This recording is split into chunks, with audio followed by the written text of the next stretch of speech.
What's up, guys? Welcome back to the channel, guys. Your boy Ryan LFC back again, guys. Another top shelf video for you guys today. I want you guys to go and check out Cards Blog. Use the coupon code Ryan LFC to get 10% off your order. Everything will be down in the description. It's a perfect FIFA card for your loved one or for yourself.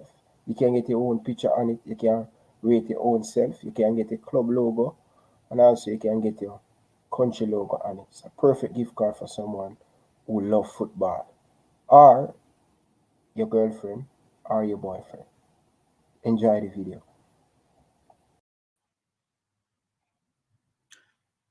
Greetings and salutations. Incoming, I say. The Reason Boss here for podcast 2. It's a World Cup preview 2022 special. 30 days countdown before November 20 sees Qatar take on Ecuador. The start of an infamous World Cup. A World Cup, dear listeners, viewers and subscribers, in which Jamaica, the Reggae Boyz, are sadly absent. They will not be joining the party. Things are gone. Big things are gone. Alas, the Reggae Boyz, the golden generation, some may say, will not be present. This World Cup preview, going through A through to H, will be a brush strokes special, I say. A brush stroke special. As provisional squads have to be named. Brazil, spoilt for choice. Try picking 35 to 55 names. Easily done. Breaking it down to a 26-man squad, that's going to be the tricky one. Who's your team? Who do you fancy to go all the way? To do a nation proud, to do your colors proud? Rich Po Sports is the channel that I operate on. Feel free to like, share, and subscribe. Check it out, Rich Po Sports. I will be giving my countdown to the World Cup in my own inimitable way. I'll also be keeping an eye on the Premier League, where a bevy, a plethora of Jamaican players, you hear me what I said, Jamaican players, applying their trade in the Premier League, in the Championship. Coach H.H. Haimar Hallgrimson, he will be the man in the hot seat. And tonight, dear listeners, I want you to be aware of this. As you watch the Premier League and the comings and goings, the latest goings involved a certain Steven Gerrard, Stevie G, giving his marching orders at Aston Villa, where a certain Leon Bailey was tasked, amongst others, Philippe Coutinho, Ings, tasked with the job, Jacob Ramsey, hello, to try and dig Aston Villa out of a mire. No can do. You see, quality and cream comes to the top. Stevie G needed goal scorers. Stevie G needed class. He needed incisive and decisive players. Leon, unfortunately, was not able to step up. Coutinho was not able to step up. I put it to you, dear listeners, that Coach Haimar Hallgrimson, newly installed manager of the Reggae Boyz, the Jamaican senior men's national team, he, in my eyes, is like a Premier League manager. He will be spoilt for choice in terms of the players he has at his disposal. Will, the question is going to be asked, that talented crop, supposedly talented crop, Bobby Reid, Ethan Pinnock, Mr. Mikel Antonio, oh, there are a few knocking about. My question tonight, viewers and subscribers, those who are going to watch the repeat, Those who are watching now, like, share, and subscribe, because this show will feature a special guest who will not be pulling punches, a la Ryan LFC. He does not pull any punches. And I, the Reason Boss, will not be pulling punches this evening. My question is, would a prime Jamaican Reggae Boyz team be ready, look the part in any of these groups we'll be going through tonight? Without further ado, you see, I've got an excuse. I've got a slight cough. Slight cough. I've got an excuse. What's the West Indies excuse? Out, knocked unceremoniously out of the T20 competition before the big boys enter the fray. Jamaican Talawa lifted the 20 tournament regionally. But my lord, Scotland, Ireland, beating the West Indies? Times ain't easy. Let me introduce my guest. I have an excuse for not speaking as fluently as I usually do, but I will endeavor to do so. I'll tell you why, because the juices are flowing. The juices are flowing, I say. We have incoming. The World Cup will be beginning, where the cream of the world's finest footballers will be congregating and gathering together to do battle with no quarter asked and no quarter given. My question again, how would the Jamaican Reggae Boyz prime the choices of talent from across the world, how would they fare in these groups that we're going to go through? I've targeted them, Group B through to Group F.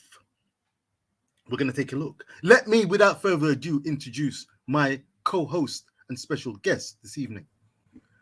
Jersey boy! Incoming! Good to see you. Are you hearing me, sir? I can hear you fine. Can you hear me? Loud and clear, sir. Let me salute.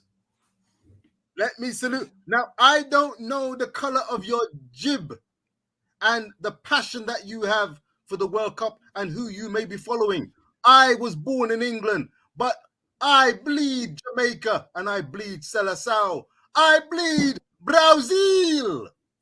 And that's the team that I use as the barometer when it comes to who's going to potentially lift the trophy in Qatar. If you want to win this trophy, you got to prove that you're better than the likes of Brazil. I've got 4 personal teams to look out for. Viewers and subscribers, please do us a favor. Do us a favor. Come in. Hit that like, share, and subscribe button if you haven't done so. It's going to be a juicy show. I've got 4. If you force me into it, I'll tell you 4 names who I feel all have a chance. As we see SP Jav enter the building, there's a name. Yes, Argentina to the world, SP Jav. That's one of the 4 that I'm calling for. Should I, Jersey boy, should I call out my 4? Or Go should for I it, go for it. I think you should go for it. I'm taking it from the top. Brazil.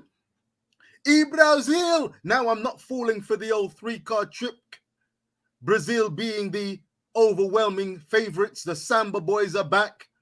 It's only a case of turning up for the likes of Neymar, Casemiro, Richarlison, Rafinha, Alisson. No. This tournament, as with many World Cups, has to be won earnestly. It has to feature teams that have a cutting edge, an experienced team capable of managing games, a team brave enough and bold enough to take a game to the opposition, take those moments, those key moments, and make them count. Is your team tough enough to do that? Is your team out there tough enough to do that? Instincts! Is your instinct for France this evening instincts? I've got France as one of my 4, but they're on shaky ground, instincts. They're on shaky ground. A plethora of injuries, a bag of injuries. What me say? Greg Honeygan. I've done my sweatsuit, Jersey boy. I've done my Nike sweatsuit in keeping with the Brazilian team. I'm gonna have my yellow shirt in due course. But I see Greg Hunnigan, Germany, you say? Germany, you know you don't take those guys for granted, man. They gave Brazil the mother of all whippings in their own World Cup 2014. You don't underestimate the Germans. The likes of Sane, Havertz, Kimmich, good team, strong team. You know that they're going to deliver and give the best they can. Whether it will be good enough, we will see. But keep those tournament favorites and favorites for the tournament that you like to just enjoy and watch them progress. Keep them coming in. Like, share, and subscribe. Jersey boy, let me sip and allow you to speak. So, as you were saying, I am wearing the France kit. I am half British, half French. But since I've been watching the World Cup, I've always been for France. So my national team is France. I do agree with you on the injury front. With no Kante out for 3 months, Pogba might make the World Cup, but his first game, if he is fit to World Cup, his first game will be the World Cup, and he might look dodgy. But this World Cup, I think, is probably the best World Cup we'll see. In terms, of course, I don't agree with it being in Qatar and in this time of the year, but I just think with all the squads available, this should be England's. With Southgate, I don't know, but they've got the players to cause problems. Brazil look ridiculous. Argentina look ridiculous. France, if they play well, will look ridiculous. Germany have got the team also. You've got crazy groups. Like I think it's Group E. You've got Germany and Spain and Japan all in the same group. We're going to see some really tasty fixtures, and I can tell you the group stage is going to be one hell of a tournament, even if it's just the group stages. You're absolutely right. You're absolutely right. As I said, no quarter asked and none will be given. I'm glad that you've put your your colours and hoisted them up. France and England. So thanks for that, Jersey boy. You learn something new every day. If you're not learning something new every day, you need to check yourself, viewers and subscribers, and you're going to check out and learn a few things tonight. Jersey boy, with an English perspective, an English bent, I want to ask you a question before we tackle how Jamaica hypothetically would fare and get on in the groups, should they or if they could have qualified. We, of course, have CONCACAF representatives. We've got representatives from the Australasian region in Australia. The likes of Australia have made it through. We saw them conquer the likes of Peru. Costa Rica defeated and down New Zealand pretty comprehensively, though it was only by the odd goal, but they were clearly the better team. But let me ask you a question. Rewind, and this is the first time I'm asking you this, Jersey boy. I've been accused and criticized in personal conversations, not necessarily on YouTube, but having been born in England, but fully fledged to my Jamaican roots, I've never really had a love and put my all, far from it, into supporting England. My main reason was this, Jersey boy, and is this the sense of entitlement. There's a sense of entitlement amongst many people in the media, as though, of course, we should win this. Of course, we're one of the favorites. And the second thing is, and I've heard it amongst some fans, but again, the media, they're not backwards in coming forward in this respect. If they need to take on a team and 3 of the players are injured, one is suspended, one's crocked, another's got a broken toe, another's sick and throwing up and can't turn up on the pitch, the English media, they don't mind at all. Bring it on. Any advantage you can get to get across the line, throw in a dodgy penalty. See Michael Owen 1998 versus Argentina for further details. They'll take it. And I don't like that. I like mano a mano. Take on the best, leave it on the pitch, and don't hype up and go over the top and appreciate the context, the word landscape. Jersey boy, am I being too unfair in terms of my reason for not being a Three Lions supporter? No, Because the football I'm the players exact same themselves. reason. Yeah, go ahead. I said I'm the same reason as you, literally the same reason as you. For me, see, France weren't the favourites for the World Cup last World Cup. I don't think we were. I think probably people saw England or Argentina, those teams. Brazil will always be in the favourites because obviously they've won it the most times, and that's fair enough because they're so good. But for me, with England, it's just what happened at the Euro final, where there was the amount of racism there was after Saka and Rashford missed penalties was ridiculous. And for me, it just sound organised. You know, people hype up England too much. Go, it's coming home all the time. I think with Southgate, there's no chance. And also, I just think that the England fans always believe that England will win everything when I think they're just highly overrated. You know, for me, France have a lot of problems, and I supported France because when I started watching football, I was watching France with my mum, with my dad, with my grandpa, and I watched France win the World Cup and stuff like that. And yeah, for me, it's just I've got more of a personal connection to my French roots, football-wise, in England. Obviously, I don't mind England doing well. But if it's England v France in the World Cup final, I want France to win the third World Cup. So so for me, there's no problem with you being more your Jamaican roots than England because I'm more my French roots than English. Full respect for that, Jersey boy. Okay, all right. I'm not crazy. There is some reason in the reason, boss. Yet, absolutely, it runs right through my spine. Now, I heard you. Going through Group B, England's group, featuring the Iran, United States, and Wales yesterday with Ryan LFC, proved very interesting.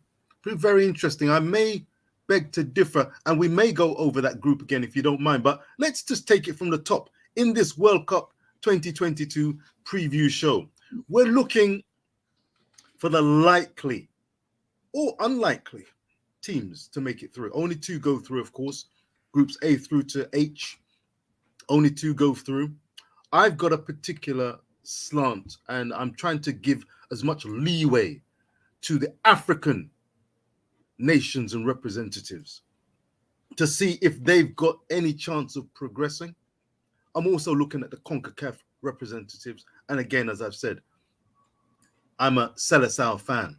And Chichi, T-I-T-E, pronounced Chichi, an outstanding Brazilian manager, will have to pick 33 to 55 players, not spoiled for choice. He is spoiled for choice. Now, I'm an Arsenal fan, club level wise. We've got a few Brazilian players who will definitely, I'm sure, make the provisional squad that has to be out today. But will they make the 26-man squad? That's another question. I've got my doubts. Someone like Gabriel Magalhães, the Arsenal defender, I think that he's good, but not necessarily good enough to make the Brazilian team. I think they've got Bremer from Juventus, Ibanez from Roma. The only thing against them is that they've not played as many times for Brazil or sufficiently to maybe necessarily usurp Gabriel, who's been part of Brazilian squads. So he's used to the atmosphere and the environment and the standards. Whether he's good enough to actually count when he's on the field is another matter. But it's not every player who will get onto the field. It's the team dynamics that are really important. Team dynamics, relationships, ever so important. And I'm glad that I've mentioned the word relationships. Jersey boy, what do you make of the Jamaican Reggae Boyz team before we delve into Group A and we're going to go on B, C, D onwards? What do you make of the Reggae Boyz in terms of the job that Coach Holgrimson has going forward? I think top teams who want to do well need to have a healthy respect for each other. There needs to be unity in the camp. They need to be singing from the same hymn sheet. They need a strong coach with a vision, can make the calls. Southgate is with England. He's had to make some tough calls, take the flack when it goes against him, and take the adulation when it goes in his favor, along with the players. But unity and an emphasis again on that word, relationships. It's not a here today, gone tomorrow, easily disposable.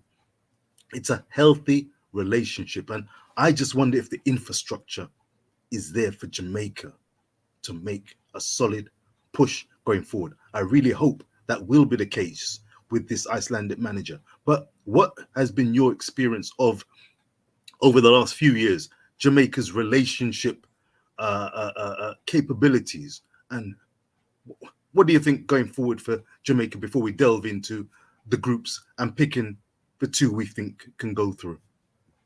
First, I mean, with Jamaica, obviously, I started working with Ryan the season. I think it was 2021, so before the pandemic, I believe. I started working with Ryan, or during I can't remember, but anyways. And when I started watching Jamaica, I was first of all, it was when Tapper Whitmore was there, so everything was just so toxic. Everything was not working. The players were all over the place. Jamaica were god awful. But over the time when he left and then Paul Hall came in, it was a bit crap at start. But then just before he left and the Icelandic manager came in, I thought Jamaica were very well, because in the Nations League, Jamaica were unbeaten. No losses, barely conceding any goals. And I was like, that's real progress for me. And now with the new manager coming, he's got to keep that going, because Paul Hall was taking a lot of the youngsters. You know, Theodore was using a lot of really old players who just couldn't run. And now I think he's got to have a mixture of the young and experienced players. Of course, it's got to be 100% a good relationship with everyone across the board. If they want to go for the 2026 World Cup, I think everyone's got to be on board each other. Everyone's going to listen to the manager, to the coaching staff, everything. And yeah, I think Jamaica. I think if Jamaica had made the World Cup this year, they would have struggled. I think the only group, in my opinion, I think they would have had some sort of hope is Group A. But all the other groups, I think they would get slaughtered in. But for me, with Jamaica, for the future, I can see Jamaica making the next World Cup. I just think there has to be good relationship with all the players, all the coaching staff. The players have to listen, and the good players must be selected, because if it goes back to the old players that don't work and weird formations, then it just won't work. But I can see a bright future for Jamaica in the next few years. Well said, Jersey boy. Well said. Well said. Well said. I'm just looking in the comment section. Please feel free to send your comments in on the show. You're for to make progress to the deep stages of this World Cup. Who do you think is the dark horse or dark horses for this competition? And how do you think Jamaica would have fared? Jersey boy said Group A is the only group that he could see Jamaica at their best, bringing their A game, having a chance in progressing hypothetically, and he could have a shout. Many people think Group A is one of the relatively weaker groups. We're going to go delving into that. I'm just looking in the comment section here. Demo Dre 9, good evening, good afternoon, bless up. Yes indeed, thank you. Thank you, Jersey boy. Spain won't make it out of the group, and that's your team? Man, listen, if you're a supporter, have mercy for those who want supporters, man. Listen, they need people who are a bit more positive in their camp, man. Won't make it out. Or are you trying to give them a kick up the proverbial? Oh yeah, I really going with this, Adema. They won't make it out. Do you know that I'm gonna give my 4, and Jersey, feel free to give your 4. SB Jav is asking what's your third 4, Jersey boy. My 4 for the moment, Brazil.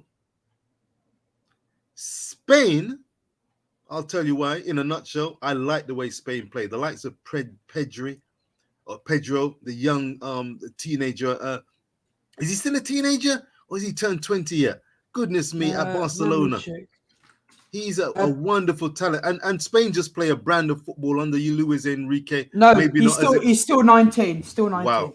Wow. I mean, a wonderful player. And I like the brand of football that Spain play. They've got really technically gifted players. They may have a problem when it comes to the cutting edge and the striking side of their game, but I would like to see Spain. When I see them play, you're guaranteed to say interesting, technically astute football. And I think that they could shine. France, reigning champions, lest we forget, reigning champions. They've got a bevy of injury, a bag of injuries out there. But the thing is, when you've got the likes of a certain Karim Benzema, when you've got Pavard, when the talent, and of course there's a certain, what's his name? Mbappe, man, Kylian. I mean, you can't sleep on teams like that. And if they've got their head space right, I think Didier Deschamps may be a little long in the tooth in terms of being the manager of France. We will see. I think there may be some dynamics issue, and they've done so much over the years. And of course, as I said, reigning world champions. So, it's not going to be a gimme, but they did suffer a bit of a nightmare in the European Championships. But they're a mercurial team and they can turn it on. So I wouldn't sleep on them. And Argentina, Tennessee Lewis. Good evening, Tennessee. Blessings to you, Tennessee. Always a yeoman, always supporting many stations. So we give thanks for you, Tennessee. I hope you're well. Argentina, you see, even though I'm a Brazilian fan, the best player that I think I've ever seen is Maradona, Diego Maradona. Messi is right up there. Messi and this particular Argentinian team, who, lest we not forget, won and lifted the Copa America in Brazil, defeating Brazil 1-0. Angel de la Maria scored the sole goal. And they held off Brazil, genuinely held them off and thoroughly deserved the victory. This World Cup is not a gimme for Brazil, England, Argentina, France, Germany, any team. In 2018, Brazil were thwarted by Belgium in arguably the game of the tournament. When you've got the likes of Kevin De Bruyne, you can sit back and watch football, and it's class. It's class. You're seeing class on show. Jamaica have got Ravel Morrison. De Bruyne is representing Belgium. Tielemans. Man, the list goes on. It's going to be a ravenously wonderful World Cup, in my opinion. Air-conditioned, mid-season. It's a first. We're going to have a World Cup just before Christmas. It's a first, but it's going to be a juicy one. Jersey Boy, let us look. Oh, let me have your four. Jersey Boy, and then we crack on with Group A and move with pace and power. Brazil, Argentina, France, Netherlands. Say it again in case people didn't hear you and not Brazil, clear. Argentina, France, Netherlands. My four. Wow. For a second, I thought that you'd included Germany. So that's interesting. France and Netherlands. Well, let's dive into Group A. And it's interesting if you're calling the Netherlands. Very interesting. Right, Group A. World Cup preview show. Please hit the like, share, and subscribe button. Hit that like button. Give us a support. Give us a strength. Helps with the algorithms. And the World Cup is really in countdown, and we're excited about it. Provisional squads have to be in 55, up to 55 names, and then they're going to be whittled down to that squad of around 26, 25, I was going to quickly 26. say before you move on. Yes. The only provisional squad I've seen released today to public is Netherlands. They've released their provisional squad today, so you could have a look at that if you want. That would be interesting. I know Brazil are set to announce their one, but yes, I would really be interested in the Dutch, because they are. I've classed them as one of my dark horses. When I look at these groups, I'm just gonna give you where I'm coming from, Jersey Boy. And again, thanks for being with me on the Reason Boss show and the podcast. And it's terrific having you on the show because you know your football and you're passionate and balanced at the same time. When I look at groups, in my head, I'm thinking, which group?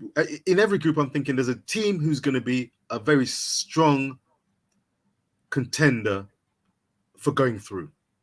It's not absolutely a must, but they've got a strong chance and you're confident that they can go through hell or high water. Then you've got teams that have got a good chance of going through, and you can make a strong argument as to why they go through or could go through. Then you've got the teams that you could say possibly they could go through, and you could make a case for them, but in making that case, you're umming and ahhing a bit. And then you've got the outsiders who need to bring their A game, B- game, and rely on odd results elsewhere in order to go through. So that's the kind of hat that I'm bringing to this particular World Cup 2022 preview show right here with the Reason Boss and Jersey Boy. Group A: Qatar, Ecuador, Senegal, and Netherlands. This is going on record. Your thoughts, Jersey Boy? I'm going to say what I think straight away. Actually, let me say this. If I say Senegal and Qatar, what say you? For me, I'm personally going Netherlands, Senegal for top two. I'm not sure which order, because Senegal have done very good, but obviously I think Netherlands will probably win the group. For me, it's Netherlands. For me, if I want to go order, I'd go Netherlands top, Senegal second, Ecuador third, Qatar fourth. But Qatar could surprise me and go third. You know, I'll change it. I'm actually going to go Netherlands first, Senegal second, Qatar third, Ecuador fourth. Because I think Ecuador is the home nation. They're going to want to Qatar. They're going to want to try and go through Qatar. So I think they'll go third. It's a reasonable shout. Senegal, I've got a personal and plenty of time for the likes of Sadio Mane, one of the most humble footballers, high-profile footballers who does so much for his local communities back home in Senegal. He doesn't begrudge any other fellow footballers who, spend their hard-earned earnings on luxury goods and items. He says more power to them. And he says, indeed, one day he'll be in a position where he can spend on luxury goods and splash out. But for now, his contentment as a professional footballer playing at the highest level is to use his wealth and earnings to, in part, benefit local communities, building infrastructure, schools, resources back home in Senegal that brings happiness, education, and health to local communities, men, women, and children in Senegal. When I hear that, I don't know if you've heard that, Jersey Boy, but that just warms my heart. And for that reason alone, of course, they've got an outstanding keeper in Mendy, Chelsea's Mendy. But that team, led by Sadio Mane, now applying his training at Bayern Munich, I think it's a heartwarming story, and I'd love to see him shine and bring happiness to his local communities and to the Senegalese fans. What say you? I'm 100% with you on Senegal, by the way. You know, Sadio Mane's won the award at the Ballon d'Or for the first time that was been given out for what he's done for his community. No, I've never seen a footballer who's done as much for his people as Sadio Mane, building hospitals, schools, houses, wells, all that kind of stuff. He's done so much, more than any. He's done more than any footballer in the world in history, I think. Yes, Ronaldo, Messi done all these entertainment stuff, but what Mane's done, maybe he is not the best he is than he was before, but what he is doing is he's using the hundreds of thousands of pounds or millions he gets. He doesn't buy a new phone. He doesn't buy, because I remember Liverpool, when he was at Liverpool, he had a broken phone for a long, long time. He refused to buy a new one, which is exactly the same as I am. I just see, what's the point of buying a new phone if it still works? So another player, Wijnaldum, had to buy him a new phone because he refused to buy his own new phone, because that money is for him to eat, travel to go Senegal, whatever, and 90% of his money is for the people of Senegal. And that's why Mane, for me, has to keep his head hard up high, because he is a role model for footballers everywhere. Beautiful, beautiful, beautiful. Extra salute again to Sadio Mane, of course, ex-Liverpool, and of course, you're a Liverpool man along with Ryan LFC. Can you give us a little insight into the Netherlands and the bag of talent? How talented is this Dutch team? And Louis van Gaal is at the helm. How difficult a choice is it going to be to pare it down to a 25, 26-man squad going into Qatar? Well, let's have a look at the team. So there's a lot of players I don't know this. So they've got Bijlo Sillerson, I think he's the former Juve keeper. Is he Juve keeper? I can't remember if he's Juve keeper. Flecker Norper Passeveer, which is the keeper of Ajax. Ake, Bakker, Berghuis, Bergwijn, Blind, Botman, Bobby, Kleis, Danjuma, Virgil van Dijk, Dumfries, Frimpong, Gakpo, Gravenberch, Janssen, De Jong, Luke De Jong, Klaassen, Koopmeiners, Lang, De Ligt, Malacia, Marlon, Memphis Depay, Wrench, De Roon, Simmons, Patrick Struijk from Leeds, Taylor from Ajax, Till, Timber, Van der Veen, De Vrij, and Weghorst. I think the big shock in there is obviously because of no game time at United, Van der Beek is not in the World Cup squad because he hasn't got any game time, which is a big shock. But wow, he's had no game time. Van der Beek, wow. Yeah, no Van der Beek. He's out. Yeah. He's not playing in the World Cup. Wow. That's an eye opener. But just listening to some of those players, it strikes me the Dutch talented players. They've got some talented, technically gifted, flair players. Whether the sum of the parts will add up to a sufficiently strong unit to go deep into this tournament, we will see. But certainly to get out the group, when you actually listed those names, I think the easiest selection would be to say the Netherlands will go through. That would be one of the teams that you'd expect to go through, even though they may not have some of the more experienced heads, but with the De Ligts and the Dumfries and many other players that they've got there, Memphis Depay, they're all capable, and they're playing in the highest level in European league, so they're going to do well. Though Ajax playing in the Dutch league, it's not Eredivisie, it's not the strongest league, so I think there's some room for maneuver. But I think it's a solid pick to say the Netherlands and Senegal to go through. But because Qatar are the home nation, and I've seen them perform, and they play some good football, it will be, I mean, in my book, the hardest thing to do in the highest level of football, and in many leagues, is to score a goal, to score.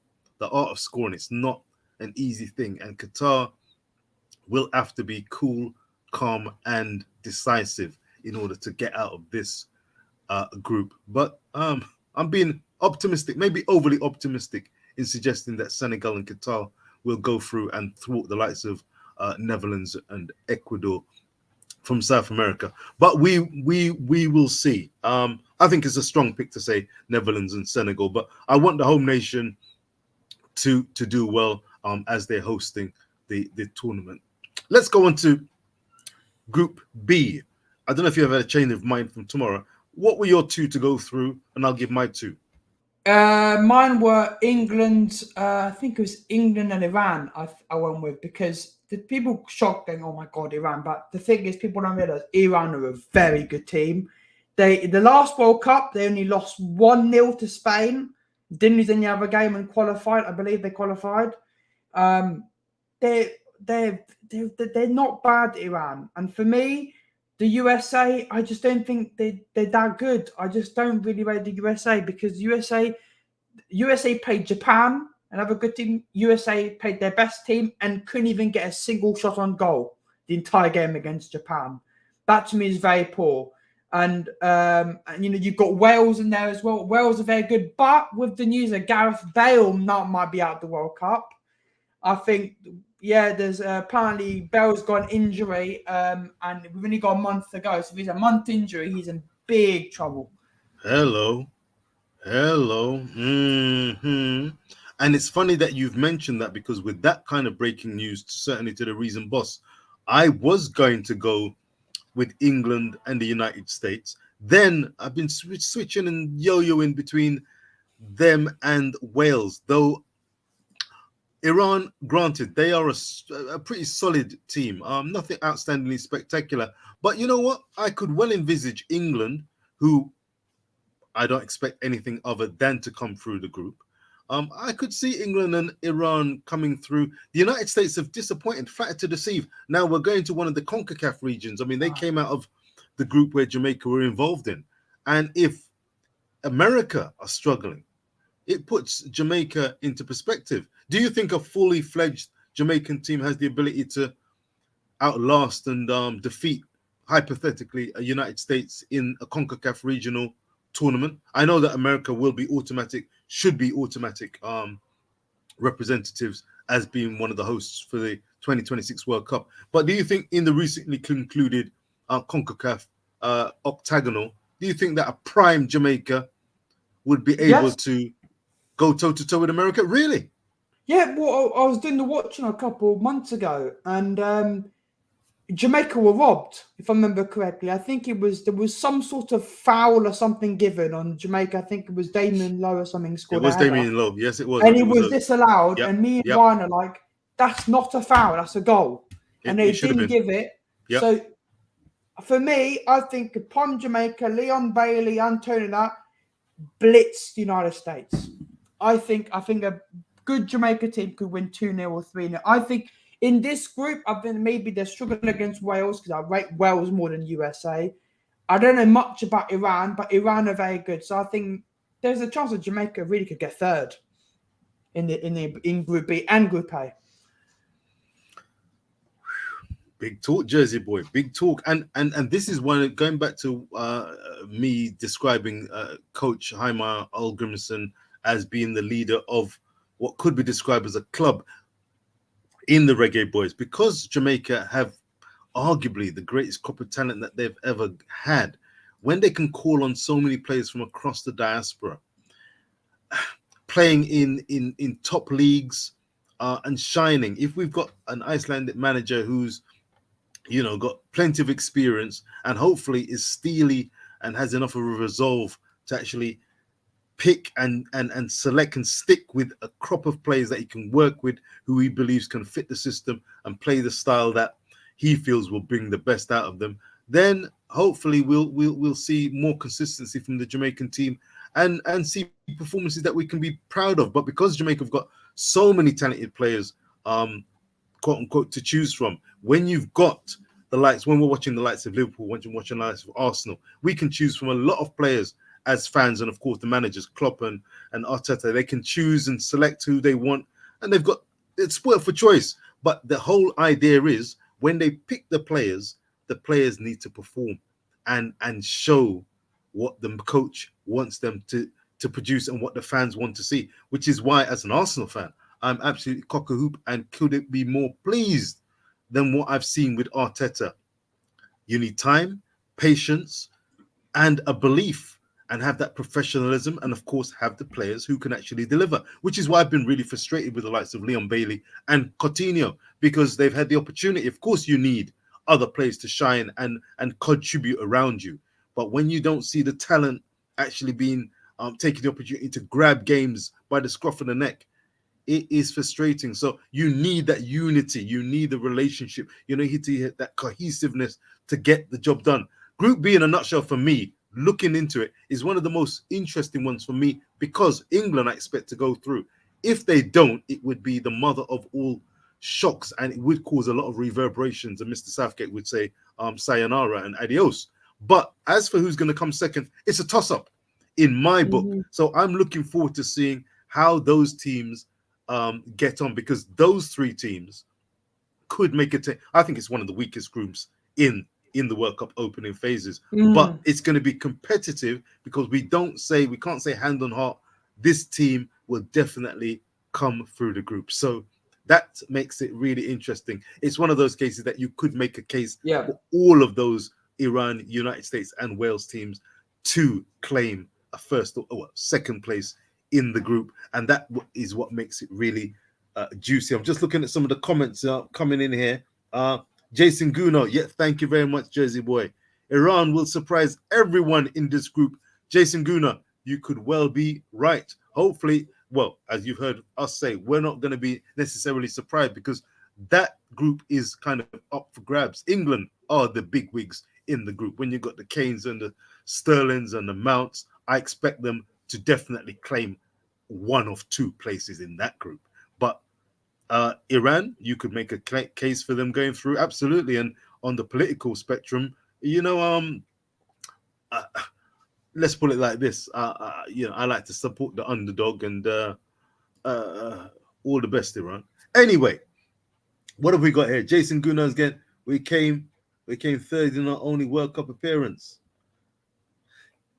Who's that? Who are you referring to there, Jason? So Iran came third last World Cup. They only lost one game to Spain, and then I think they drew and won. Oh, they came third in their group. Yeah. Okay. Yeah. Don't underestimate Iran. You're quite right, Jason Guna. And interesting. You see, Jason said, you see that by FIFA ranking, it's actually the hardest group. Well, it could be the hardest group in that the teams are closely knit. I mean, those teams like Iran and the United States and Wales will look at England as the big game where they can raise their game. And that could bring England back closer to them. And technically, I mean, really, America, Wales, Iran, there's lies, damn lies, and statistics. And I think that group epitomizes it. Technically, it may be the hardest group, but not in my book, only in that it's going to be very competitive. I think that Jersey boy and myself agree that nothing's a foregone conclusion. Group C, Jersey boy, Group C. Who are your two to go through? I've got one definite certainty to go through, and it's up for grab, a bun fight for the second position. On one of those teams, I would be hard-pressed to make a case that they can end up in a top 2 position. What say you? This group is too difficult for me. It's quite difficult for me. Argentina definitely first, but second of thought is between Mexico and Poland. But for me, I think Mexico are too good. So for me, it's going to be Argentina first, Mexico second. But Poland, I think, will be very close. I think Poland could snatch a win against Argentina. Argentina then win the next 2 games, and then Mexico lose 1, draw 1, win 1, and then Poland lose all, same with Saudi Arabia. So for me, I'm going Argentina, Mexico, but I think this group is a little bit more tighter than people would expect. Very interesting. I'm just looking at the comments before I give my perspective. I see Jason Guna clarified. He was referring. Oh, he was referring to. Oh, okay. So my bad. Thank you very much for the clarification. Thanks for bringing it up, Jersey boy. Yes, he was referring to Jamaica in 98. Yes, third in the group. It was Argentina, Croatia, Jamaica, and ahead of Japan, who they beat. Tapper Whitmore again in the brace in that game. So thank you for that, Jason Guna. Yes, Jamaica came third in that group. Thank you for the clarification. And you know what? 1998. That's been a bit too long, you know. We need Jamaica into another World Cup. And Jamaica have got the ability. Jersey boy, do you think Jamaica are close to Mexico? At their best? With Mexico, I believe you guys played Mexico in the Nations League. In the Nations League, and you didn't lose. If I'm correct. So I think with Mexico, they've got some good players, but they've got players like what's his name? He's the striker for Wolves, but he's been out for quite a long time now because he cracked his skull. Yes, he did. It was And ever That's right. since he's been really rubbish. But I think for him is he's too scared to go for a header because he's so concerned about what's happened to his head. Because you know he's got a padding now on his head because he knows hit it again, the crack could go into his brain and he could die. So Understandable, absolutely understandable. For me, Mexico are still very good. I think Jamaica are slightly behind them, but I think if Jamaica have a bit more preparation, few more players in, I think definitely could cause problems in Mexico. I've got one name to put, in fact, two. Milik and Lewandowski. Milik and Lewandowski. Poland always flatter to deceive, relatively speaking. When you've got someone such as Lewandowski, one of the world's premier strikers. I mean, you know, this isn't a Jamaica scenario. Poland should know and have the technically gifted players to cross a ball, to pass a ball into the channel, get to the byline. Don't have to get to the byline. You can be in a position where you whip a ball into the box for Lewandowski to get onto it. When you've got a player like that, if you can fully utilize Lewandowski and the likes of Milik, talented player, left footer, very talented, you just need a few players who are competent and can do a job, and you're in the game. I really want to see Poland. That all too often they flatter to deceive. Just because of Lewandowski, I'm going for Argentina, Messi and co. They're getting out of that group. I want them to go far in this tournament. I think there could be a possible semi-final meeting with Brazil. It's not inconceivable that they might actually meet each other in the final, if I'm not mistaken. But we will have a look at that in another show. But Argentina and Poland, simply because when you've got Lewandowski, if you've got the organizational wherewithal and as a player and a team unit, surely to goodness you can actually work out how to get the best from the best at your disposal. And Lewandowski, he is a terrific player, and I'd love to see him get out of the group and go forward into the knockout stages of the tournament. Mexico is not a prime Mexican team. Jamaica could have been closer to them. They think they were going to usurp them, but Mexico will struggle to get out of it. And again, this puts Jamaica's task into perspective going forward. Again, you know, Mexico will be should be one of the automatic qualifiers in 2026, along with Canada. Am I right? Is it going to be United States, Mexico, and Canada hosting the next World Cup? I believe so. Yes, it's going to be. I believe so. Which is the first time 3 countries are hosting it. But you know, it looks like it's an open door for Jamaica, but it's far from that. And I just think that, you know, using the barometers of the likes of the United States of America and Mexico is a good thing for Jamaica. We don't want to just think, let's set the bar lower because we don't have these teams to deal with in terms of getting over the line.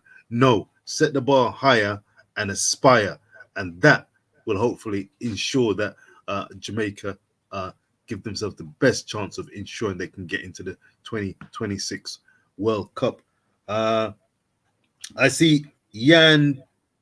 Is it Yan Tai? I never have a favorite for international tournaments. It's unpredictable or unpredictable. Yan, greetings, a warm welcome. Please hit the like button if you haven't done so, Yan. Hit that like button, and thanks for watching. You know your football, Yan, may I say. Yeah, never have a favorite for international tournaments. It's so unpredictable. It can indeed be unpredictable. Anything can happen in knockout tournaments, and that's why you need to have ultimate unity, really good game plans, prepared to dig in deep when things don't go right. When things are going right, you need to make sure that you hold off, because the World Cup is the creme de la creme. This is where teams are playing for their country. They're leaving all on the pitch. They're leaving it all on the pitch. So you've got to be prepared, and you've got the weight of a nation, your country. You're representing fellow country men and women, and it makes a big difference. And it's not easy. It's not easy to carry that pressure. It's how you work with the pressure. And yeah, as I said, I'm a Seleção fan. I'm rooting for Brazil, but I'm not taking anything for granted. One step at a time. And whoever eventually lifts this title and goes deep into the tournament, they will have had their act together. Group D. Time is fast spent. It's really good. Are you enjoying yourself, Jersey? Of course I am. It's just so interesting to listen to you speak. So I'm indulging all the information. You're too kind, Jersey boy. You're too kind. This is your time. I see you were hitting your chest, and rightfully so. Group D: France, Australia, Denmark, Tunisia. For me, a tasty group, but and you know, remember they said that there's no group of death, no easily identified group of death. Group D, it's a tasty looking group, a nice looking group. Are there any banana skins for the likes of France? I'll say straight away, France and Denmark to go through, in my opinion. Tunisia very strong. Brazil took them to the cleaners in their recent friendly. It was a friendly, not so friendly on the pitch actually.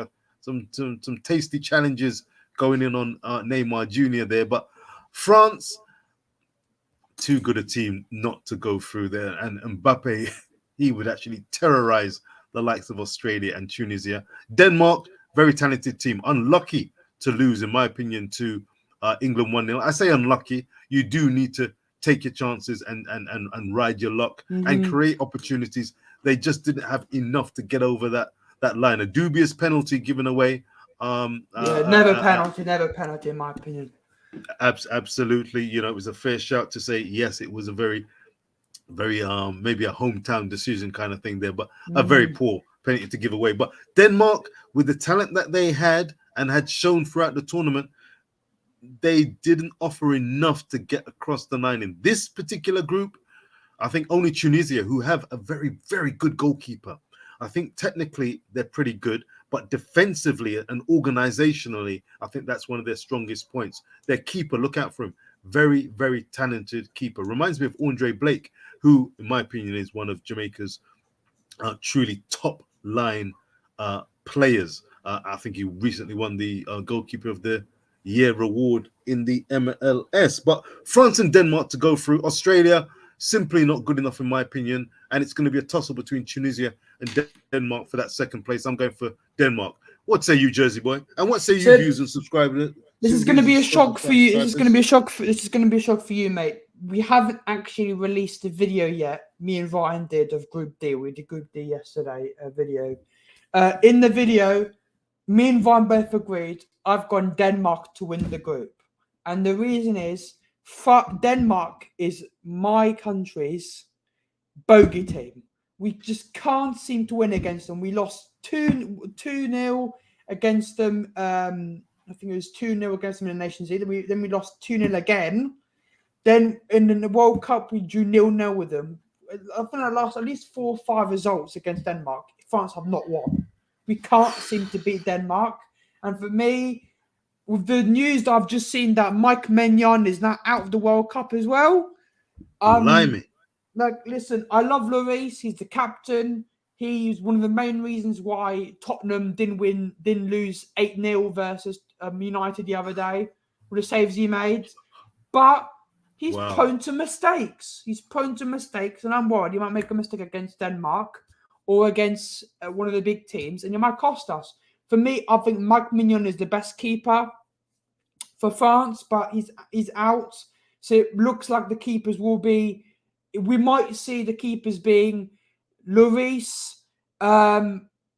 Meslier, the keeper from Leeds, might get called up as well with Lafont. Lafont as well. I'm not too sure.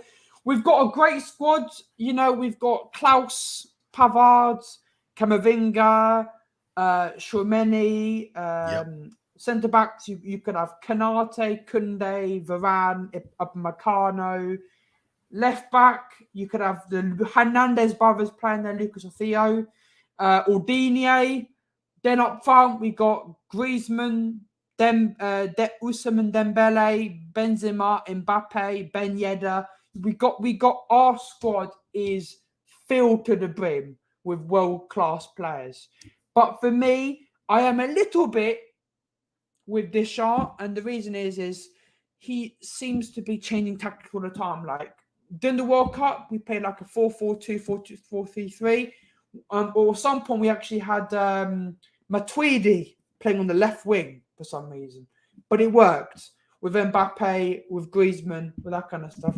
For me, Griezmann doesn't work anymore in this team. For me, I would love to see, if I were to pick, we'll obviously do this next week, and next week episode, I might go into what I think the best lineup is for each team. But for me, with France, we've got a very, very good squad, but it's just about the tactics making the team working. I never said Konate over Saliba. I just gave an example of defenders. For me, if we were to play back four for France, it's Theo Hernandez, Saliba, Varane, and Klaus. That's my back four. If we play back three, it's Konate, Saliba, Varane, or you go Konate, Saliba, Koundé. So Saliba's definitely on the plane. But yeah, France is very good. Denmark, Eriksen's back now, so which is very good to see.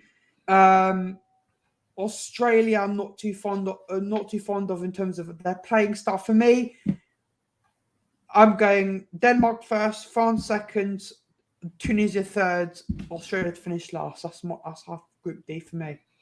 I think that's a great shout. It's a great shout. I can see Yan Tai there. Thank you for that, Jersey Boy, bringing up the remaining groups nice and clear. Yan Tai has got France second. Denmark is winning. He's got top in the group. Australia third. That could happen. That could happen. Eric Sewell, big up. You're late, but you're late. Better late than never. So remember to hit the like button, and a warm welcome to you, Eric. I hope you're enjoying the show. Goodness me, yes, Magna is a big miss. Top keeper, says Jason Guna. Indeed. And Yan Tai, you bring up Yan Tai's comment there. Spain will make it. Thank you very much. Spain will make it out. Demo, come on. We all know that the other team's attack aren't enough against Simon, Paul, Torres, and Lamont. No, Ramos and PK should be the only thing I should concern. Spain is a very good team. I expect them to make it out. They themselves, sometimes attitude and mindset, absolutely vital. History, mindset, vision, belief, aspirations. Luis Enrique is leading a team that expects to do well and do itself justice. They were involved in some terrific games in the European Championship, and I expect them to have their eyes on getting out of the group. We're entering Group E. And just for clarification on Group D, France and Denmark in any order. I'm sure the French will be aware that the cool, calm Danish are going to be welcoming them again and entering battle. And maybe it's time to upset the apple cart. But it's a touch and go one because, Denmark play very good football and are more than capable of springing an upset. But at this stage, you want to get through your group. Top two, get through, and you take it from there because it's a knockout group, and you don't want to be necessarily avoiding anyone. To win the World Cup, you need to beat the best teams out there, and your mindset should be, you know what, we're going to meet, and whoever we meet, we take them on, and may the best team win. Group E, Spain, Costa Rica, another CONCACAF rival, a nation that Jamaica know plenty about. Germany and Japan buzzing about the place. I can only see two coming out of this group successfully. Costa Rica, I must say, is this the land of Navas? Keylor Navas? Still one of the best keepers out there. Yep. I love that guy. He world-class performer, fantastic performer over the years, and one of my favorite goalkeepers. Did so much at Real Madrid, does so much for Costa Rica, and I was proud as punch and pleased as punch when they defeated, justifiably so, New Zealand to make this World Cup berth. I think it was Joel Campbell, ex-Arsenal, who scored the early winner, an eventual winner. But Spain and Germany, heavyweights, world heavyweights, and I expect nothing more than them two going through. One of the easier groups for me to call. Navas will be on a one-man mission to try and stop the likes of Spain and Germany progressing. But those two to go through. What say you, Jersey? For me, same as you, Spain and Germany. For me, it's difficult to say who will top it. You know, Germany, the last game, drew 3-3 with a poor England. You know, Germany were 2-0 up, and then England somehow came back, and then England bottled it again. But with me, Spain are very good. They've got Morata up front. They've got Laporte, Torres. They've got the left back from Barcelona, Jordi Alba. They've got you could pair Marcos Alonso there, a right back, Carvajal. Centre back, of course, which is crazy for me, is Enrique's been going with Unai Simon over David De Gea. Simon is his number one keeper. With Germany, of course, they've got Neuer or Ter Stegen in goal. They've got some good players like Sane, Werner, Havertz. They've got some Gnabry. They've got some really good players, but I don't think they've got a proper number 9 because I don't classify Werner as a 9. I classify him as a left winger. So they're kind of playing with a false 9 system. They've got a ridiculous manager in Hansi Flick, which for me had one of the scariest Bayern teams I've ever seen, because that Bayern team, I think it was in the the 1920 World Cup, which blitzing everyone. They were ridiculous, especially that 8-2 against Barcelona. But for me, on that front, I'm going to go Spain to win the group, Germany to come second, just because Spain have a recognised striker over Germany. Costa Rica will finish last, with Japan finishing third, because I think Japan have got really good players. I think Navas will work his arse off to stop the goals, but you know, he can't do everything on his own. And unfortunately, he will do everything on his own, which results in Costa Rica going last. I was just looking at the comment section. Eric Sewell was suggesting that some people feel that Spain may struggle, but yeah, he thinks that they may actually top the group. I've got them topping the group. Yeah, exactly. Spain, we're acknowledging them. They're one of the 4 teams that I feel that can go deep into this competition and tournament. And whoa, Jason Guna, you're throwing a spanner into the works?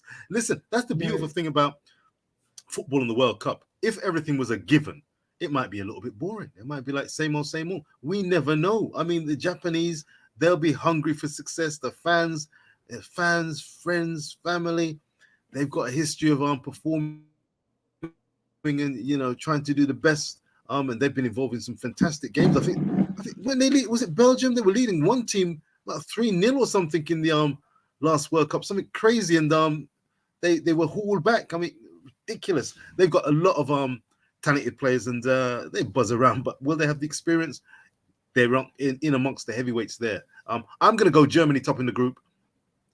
I like their tournament ability and mindset, and I think Spain to come second, but it can go either way. I think both of those teams will be absolutely dead set on getting out of that group. If they don't get out of that group, that would constitute abject failure in this unique World Cup without question or hesitation. My goodness me. Hey, Diogo.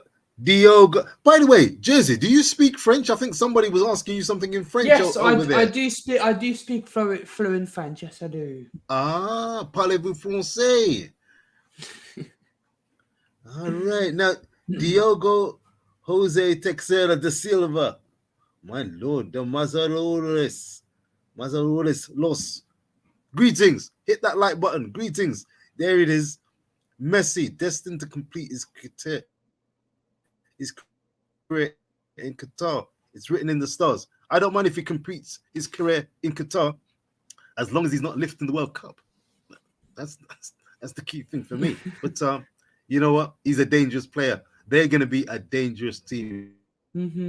I really have a feeling they're going to be a dangerous team. And Brazil and anyone else who has aspirations of winning this World Cup and going far, which could include England, which could include Brazil, they'll have to overcome this team. And being the underdog sometimes, it does help.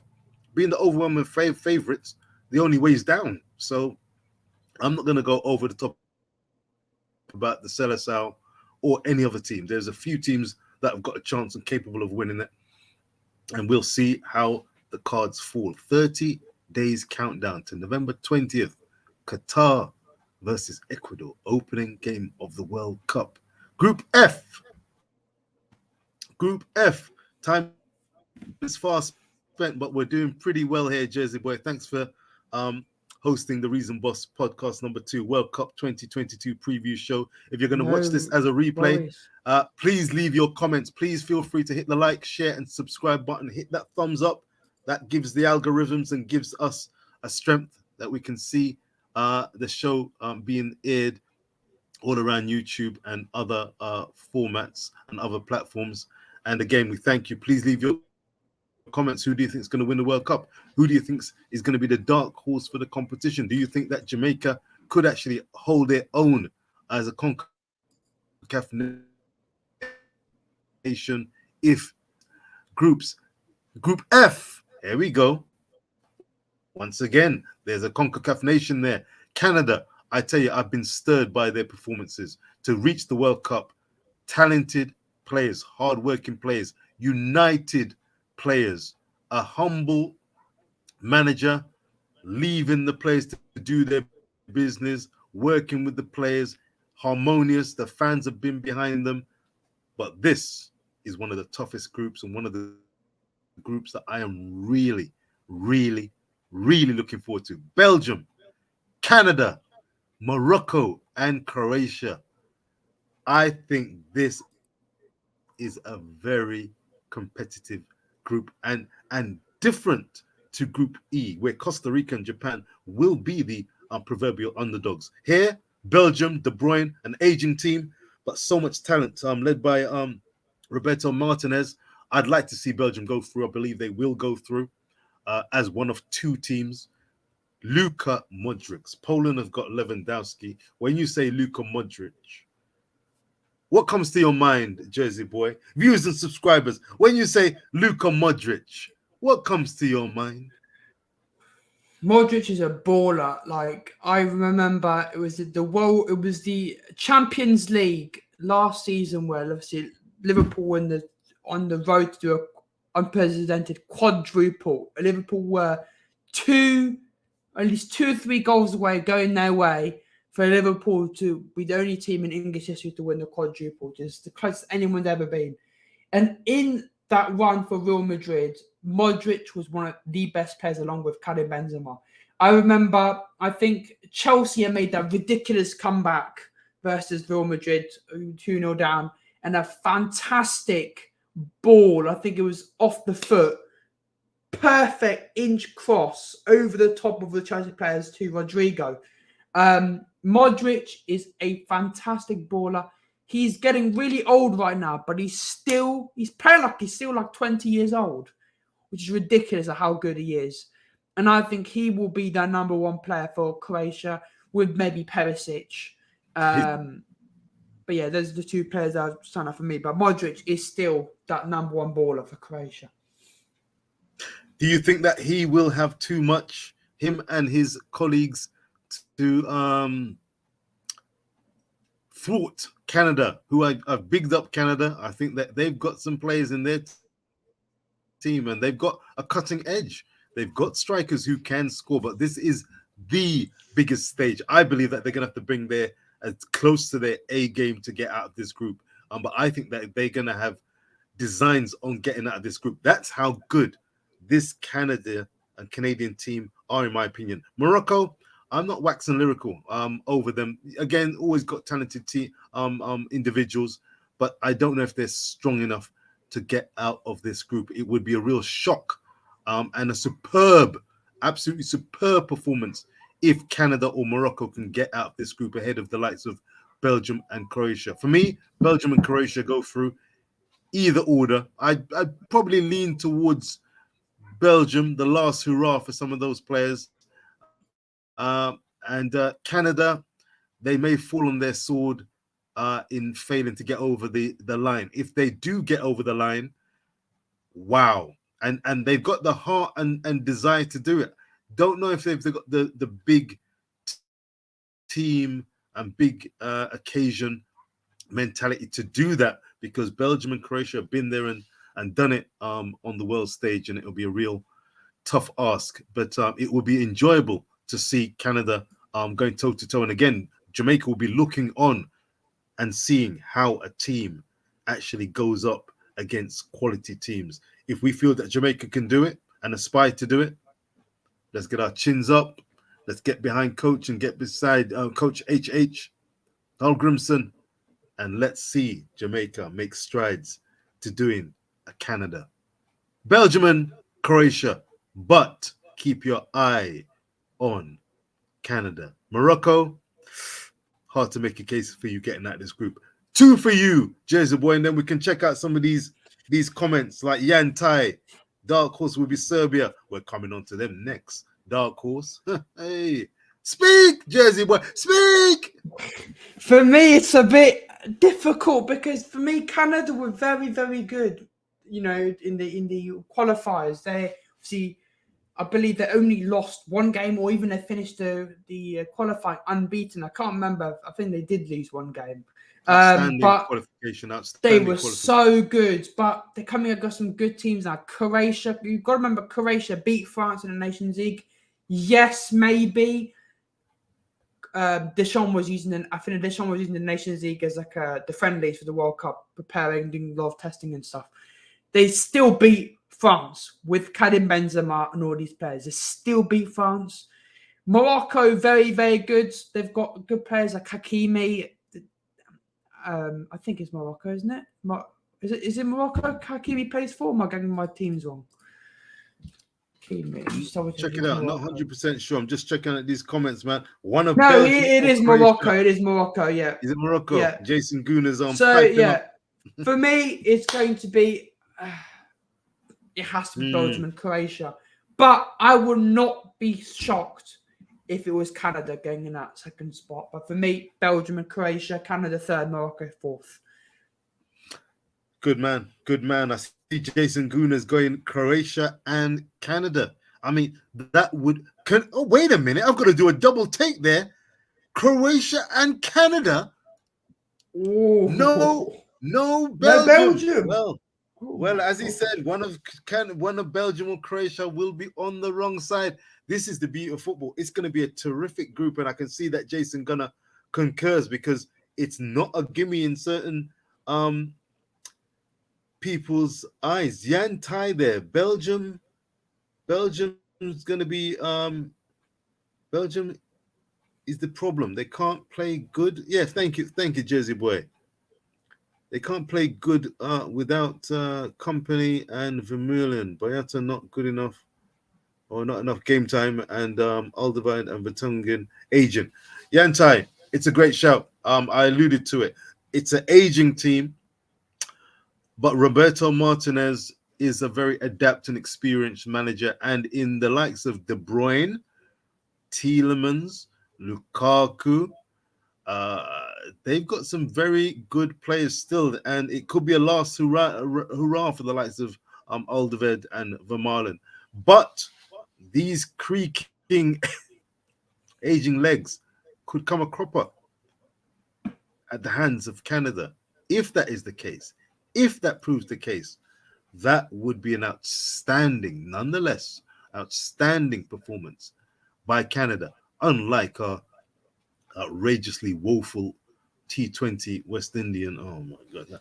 Hey, let me not get into that. My goodness me! Yeah, Jason Guna. Yes, Belgium aging backline to be their demise. It could well be that Group F is going to be a tasty group, and everyone will be aware that Belgium have an aging defense. They will be aware of that, but they've got some outstanding young, talented players mixed in amongst that team, and Canada will have to bring, as again I say, their A minus, B plus game to get out of this group.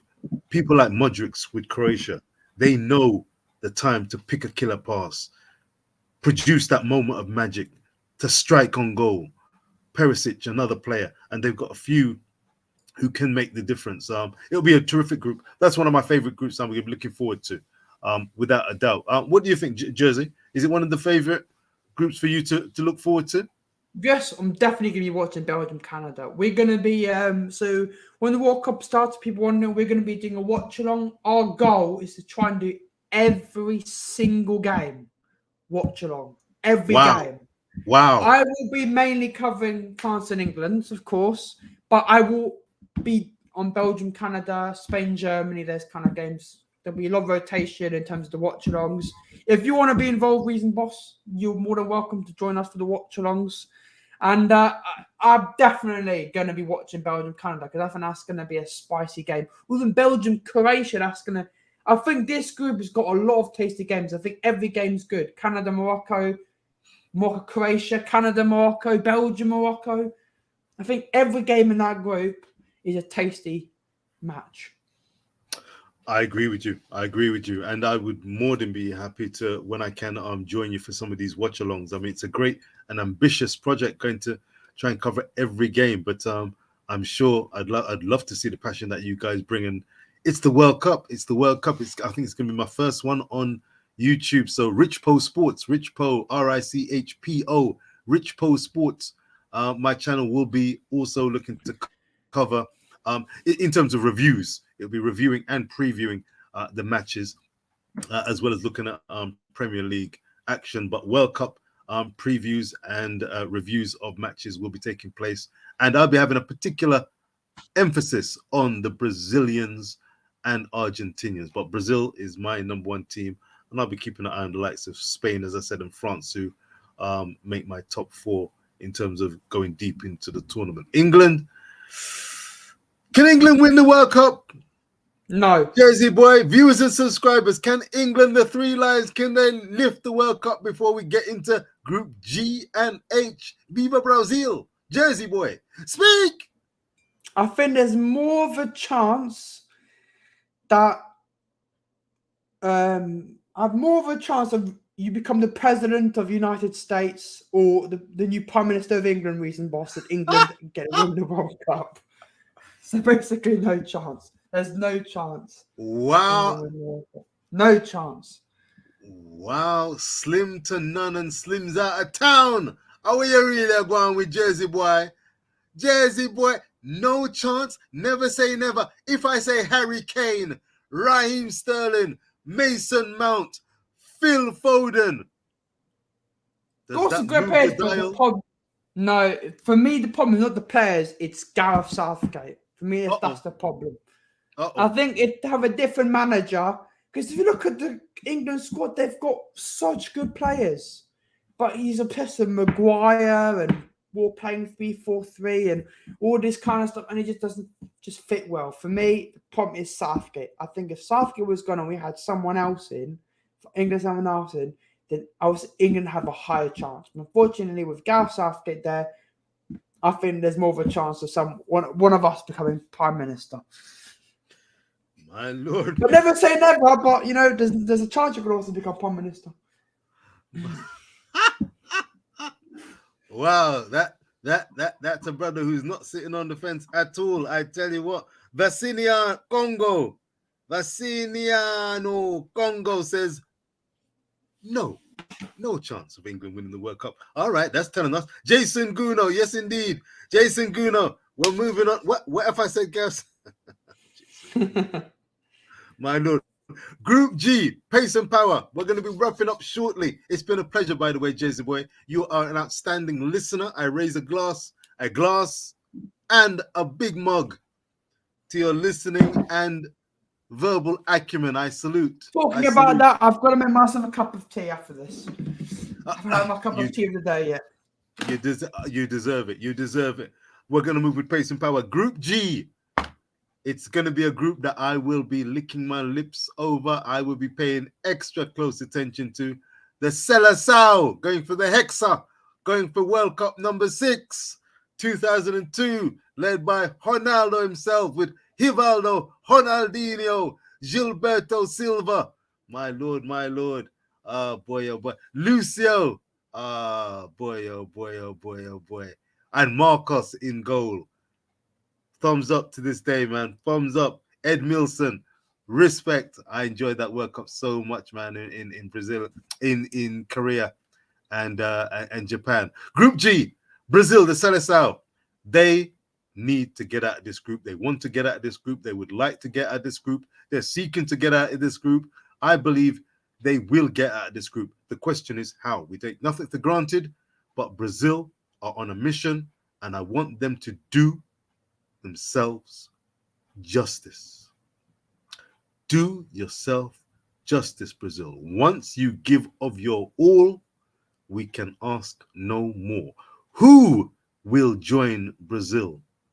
Because Brazil will be seeking to get out of that group. Second and third will not do. They need to get out. They want to get out. They're assembling and working towards a successful campaign. The first part of the successful campaign is to take on Serbia, take on the Swiss, and take on the Cameroonians. And they want to be battling for places, keeping competition for places lively, and ensuring that the pressure is not all on a certain Neymar Jr., who's playing some fantastic, intelligent, smart football at PSG right about now. Kylian Mbappe, Mr. Petulance personified. Some may say, I've not spoken to him personally, but his PR man can certainly,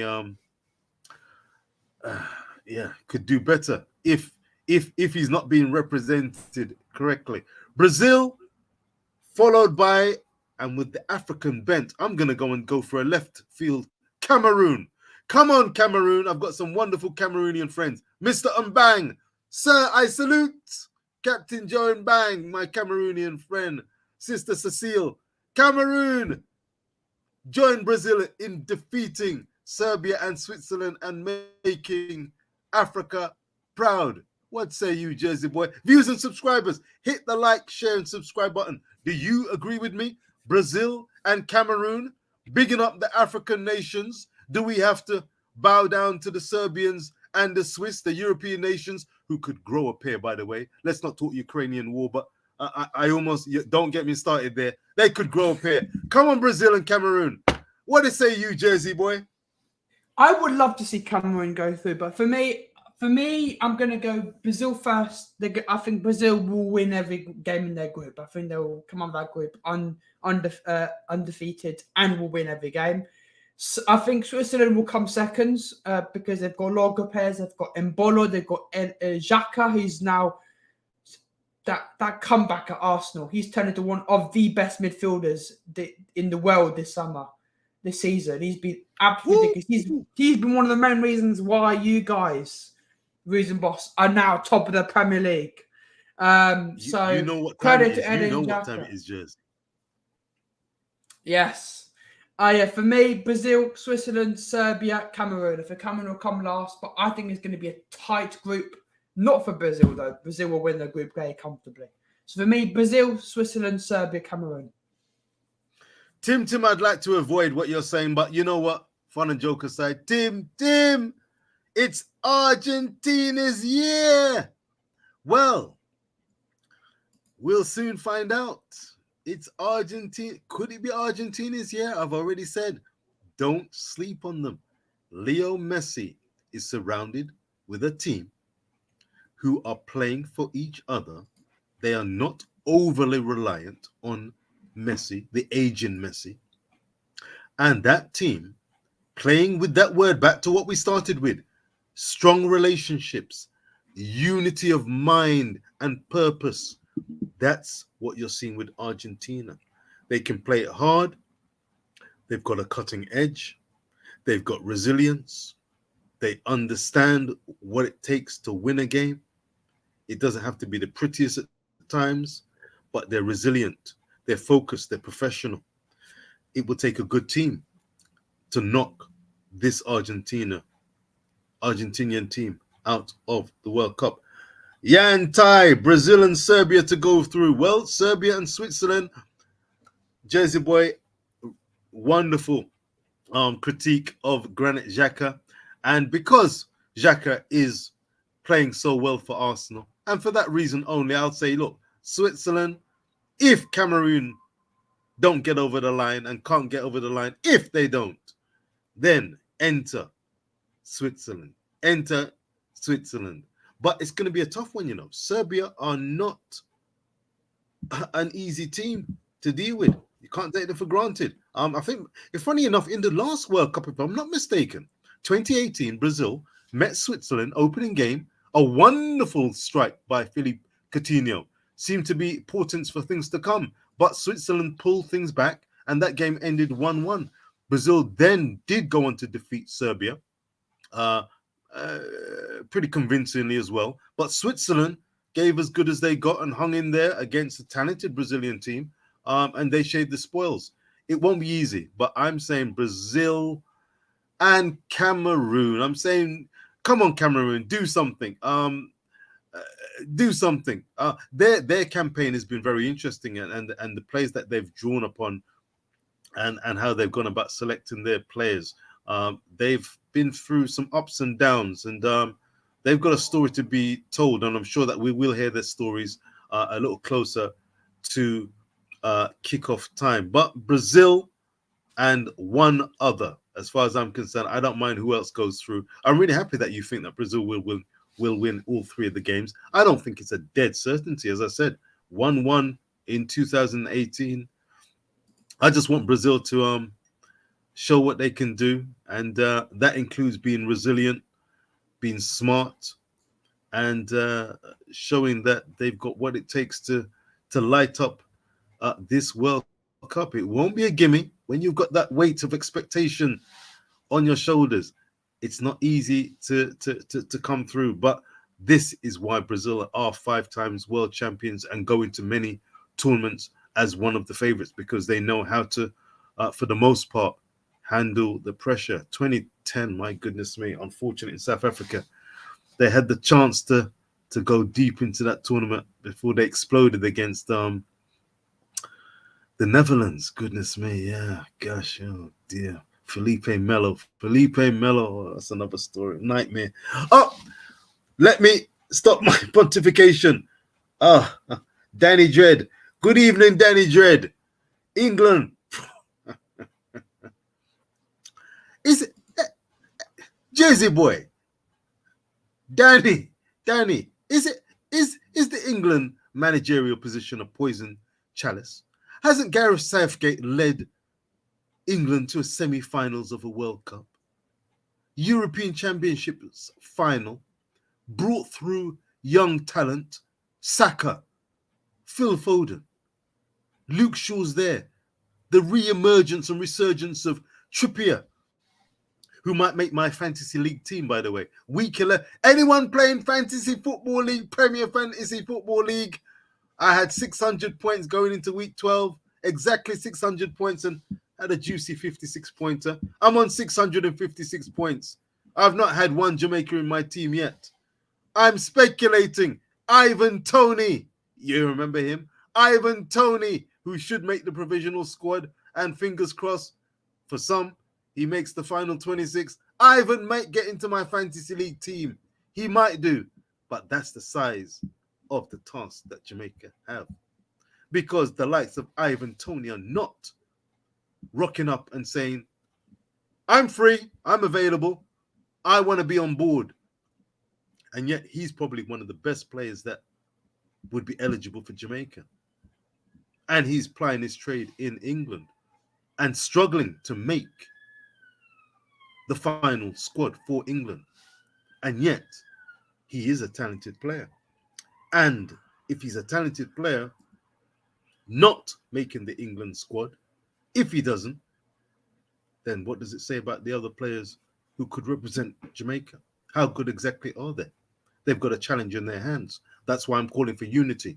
That's why I'm calling for strength, organization, professionalism, focus, determination, concentration.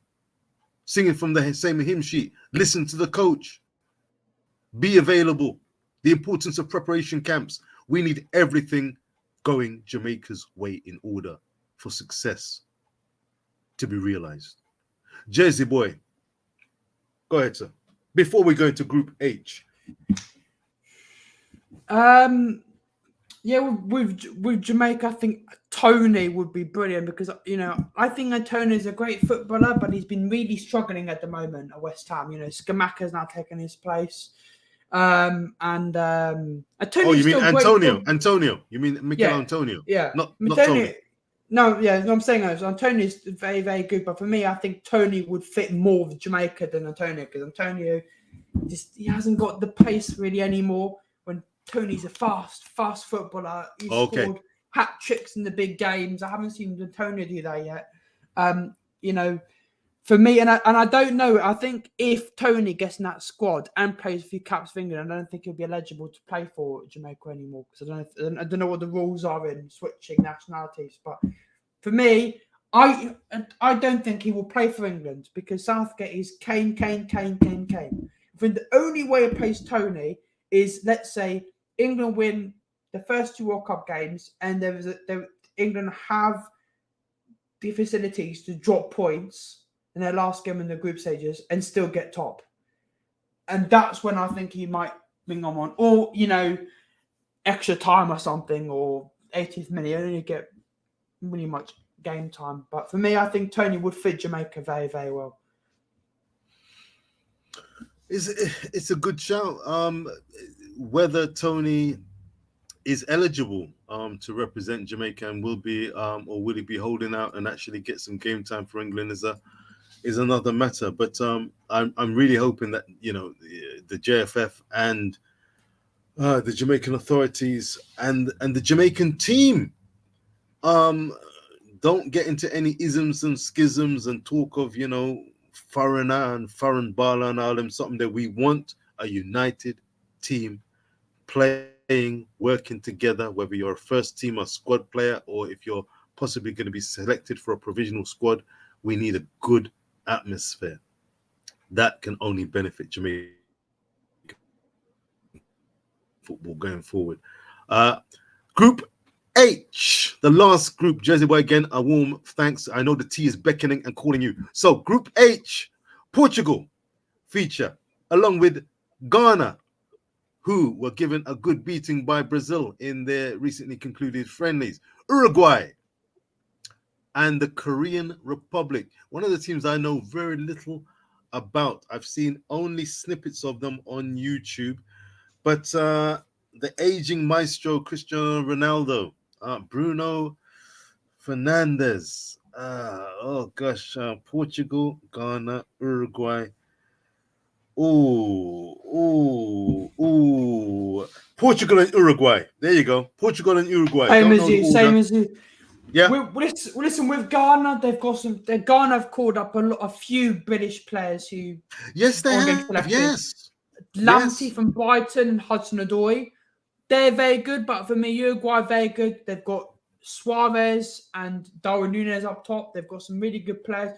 But Portugal, I think, is very bad for them that Diogo Jota is out of the World Cup with a massive calf injury. So unfortunate. And with the whole Ronaldo situation at the moment, yes, he will start, but he hasn't played very well. But we could see Ronaldo being switched maybe to the left-hand side of João Felix up front. Portugal have got very, very good players, and I think they will win this group comfortably. Uruguay will get second. Korea will get third. Ghana will get fourth, because the thing with Korea is they've got Son. I don't know much about the Korean team. Do you know what? Actually, I don't know. It's hard to decide who's going to get third or fourth between Ghana and Uruguay. Not Uruguay. Ghana and Korea, South Korea. But for me, I think I'll go Portugal, Uruguay, Korea, Ghana. That's my group H. Wow, Ghana would be disappointed if they finish bottom of that group, especially with it's a bit like the template for Jamaica, when you've got, you know, players that are eligible for Ghana and England, and they've chosen their homeland and home of their parents and gone for Ghana. If they finish last bottom in that group, I think that would be a relatively disappointing campaign, I would say. Portugal, Uruguay. I'm gonna go Portugal top in the group, followed by Uruguay. But Portugal, you know, sometimes they flatter to deceive, though they were the European champions not too long ago. But with Cristiano Ronaldo, will he be a hindrance or will he be a beneficial player for them? We've seen the walking off at United. Will it be about me, a last hurrah? Will he raise himself for the challenge with Messi also competing on that world stage? It'll be interesting. Neymar will be at arguably his last World Cup. We don't know. So I think Ronaldo and Portugal to come through, though it's not a gimme. Ghana, if you're listening to me, you can do it. Do you want to do it? Are you capable of doing it? Put your best foot forward. Bring your A game and see where the cards lie. Yantai's got Uruguay top and Portugal second. It could be either way. Ghana third. Well, we will see. Sebastian, good evening, Sebastian. Good evening, Sebastian. So people hyped up Turkey. Thank you, Jersey boy. People hyped up Turkey in the Euros and they flopped. And if people do the same to Serbia, it might happen again. You're quite right. They've got the likes of Vlahovic and Mitrovic playing for them. I think that Serbia will be strong, to be honest. They'll be strong. As I said, the hardest thing in football to do is score. And in those two players, they've got a genuine cutting edge threat. So though I did say, yes, Cameroon can do it, and I'd love to see them do it, they will be up against quality. But we will see. Jersey boy, it's been an absolute pleasure. The Reason Boss has enjoyed your company, enjoyed listening to where you're coming from with your French and English mix with your pennant for France, your parlez-vous français. You're a very balanced, measured individual. We know that Liverpool have been going through some ups and downs. They're going through some ups at the moment. And yeah, I had them down to actually win the Premier League this season at the start of the season. But things so rapidly change. But with 30 days to go, Brazil are looking to pick their provisional team. I hear that Belgium have picked a provisional team, and there may be one or two surprise picks there. I'm going to be looking on YouTube and looking on the internet. If you can get any news on that, that would be great, Jay-Z boy. But I want to just say a hearty thanks to all those who have been on the live and contributing. Yang Tai, you have been hasn't been released for Belgium. Hasn't been released. Thank you, Jersey.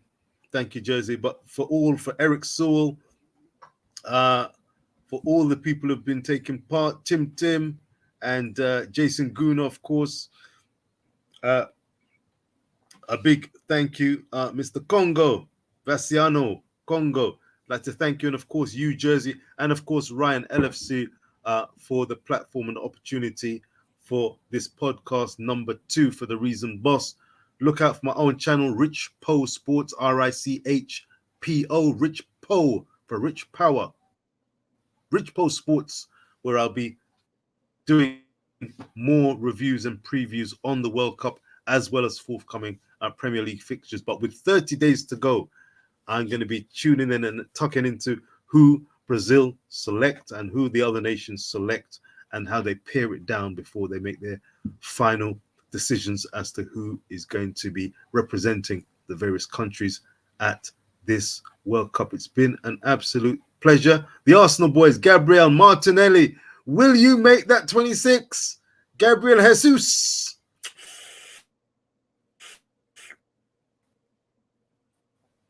Wonderful season. The thing is, as a striker, Jay-Z boy, am I at liberty to ask you? I'm going to ask you. Why not? Gabriel Jesus. Do you think he's good enough with Firmino? And hey, Firmino, listen, Roberto Firmino, is he good enough to make the final 26? Yes, I think he's been carrying Liverpool at the moment with the goals. But I think For me, Firmino's not a striker. Liverpool bought him from Hoffenheim as a 10. He's an attacking mid. So for me, if you're playing a 4-2-3-1, you could play Gabriel Jesus up top, Neymar right, left, and Anthony on the right, and then Bobby Firmino as a number 10. He's tracking back, defending, tracking back, opening the spaces. I think that'd be a sick team with the connection between Firmino and Gabriel Jesus and him feeding the balls. So for me, I think Firmino will definitely be on that plane. It's very interesting. Thank you for saying that. I really had my doubts. He's a very intelligent player. A very intelligent player. But what about Richarlison? Do you not think Richarlison is ahead of a Jesus? He has taken to international football like a duck to water. He gets the ball, gets himself in positions, and scores, which simply Gabriel Jesus, as an Arsenal fan, he doesn't simply do that as much as you would like him to. It's a fundamental, simple thing. Superb worker, hard worker. But does he knock the ball in the net? Touch and go. But we will see as my family enter. But yes, last words, Jersey boy. And yeah, we will talk again. And I look forward to joining you for the live World Cup. 100%. Richarlison's injured, but he'll be back before the World Cup, thankfully. Yes. So yes. 100%. The reason, boss. Thank you for coming. We'll be back next week for another preview. Please go Rich Post Sports. Links in the chat. Make sure to subscribe. I'll be back next week with another guest. And Reason Boss will definitely have you on for the World Cup watch-alongs. It'd be my pleasure. Let's do as many games as you can if you're available, and let's enjoy the World Cup. Peace. All right, thank you everyone for watching episode number 1 of the World Cup 2022 preview. We'll be back next week, next Friday. So every Friday till the World Cup starts, you will get an episode of the World Cup preview show. Next week, we'll look into each team's best starting 11, and then look more who should make the squads and everything. And then, obviously, a week before the World Cup starts, we'll then go into the best 11s. Not best 11s, but we'll go into starting predictions, that kind of stuff. Thank you guys for watching. We will be back again later in about an hour's time on the Ryan LFC channel. This is Ryan Sports Classic on the Ryan LFC channel, the Liverpool channel. You will see in about an hour, me, Ryan, and Sebastian will be going through our predictions for week 11 of the Premier League predictions. Thank you guys for watching. It's been Jersey Boy and it's been Reason Boss here on the Ryan Sports Classic for the World Cup preview. And we'll see you guys next time. And as always, we'll see you next time. Bye-bye now.